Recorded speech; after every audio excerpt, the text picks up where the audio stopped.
मेरे दादा मुझसे पूछा करते थे, अक्सर औरों से भी पूछा करते थे, लेकिन जब उन्होंने मुझसे पूछा तो फिर पूछना बंद कर दिया। वो पूछा करते थे कि अक्ल बड़ी की भैंस।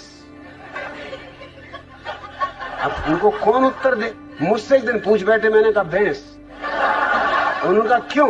मैंने कहा क्योंकि भैंस ये सवाल नहीं पूछती।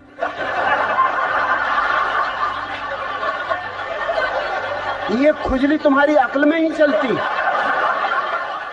भैंस तो बिल्कुल परमहंस दशा में।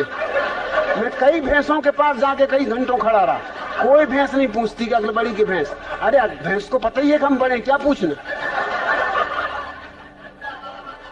फिर उन्होंने नहीं पूछा। फिर मैं कई दफा उनसे पूछता था कि पूछो ना अक्ल बड़ी की भैंस। कहते तू चुप रहे। वो मुझे कहीं नहीं ले जाते थे, वो बड़ा सत्संग करते थे, महात्माओं के पास जाते थे। वो जब भी जाए मैं बैठे ही रहता था कि आया मैं भी, कि नहीं तू ले जाने नहीं, तू कुछ ना कुछ उल्टी सीधी बात कह दे। मैंने कहा उल्टी सीधी बातें तुम लोग करते हो, मैं सीधी सादी बात करता हूं। अब तुम ये बात पूछते हो अक्ल बड़ी की भैंस, और मैंने सीधा उत्तर दे दिया कि भैंस, तो तुमको लगता है उल्टी सीधी बातें कर रहा हूं।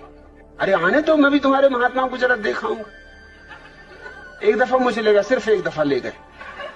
एक महात्मा के पास गए, वो मिलने मुझे ले गए।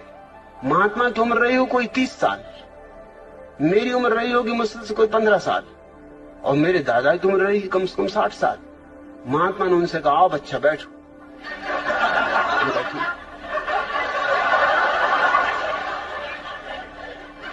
मेरे दादा ने मुझसे कहा तुम्हें कुछ पूछना तुम पहले ही पूछ लो, नहीं तो फिर गड़बड़ हो जाएगी, फिर मैं पूछ लूं। मैंने उनसे पूछा कि बच्चा एक जवाब दो। महात्मा बहुत नाराज हुए, कहने लगे मुझसे बच्चा कहते हो?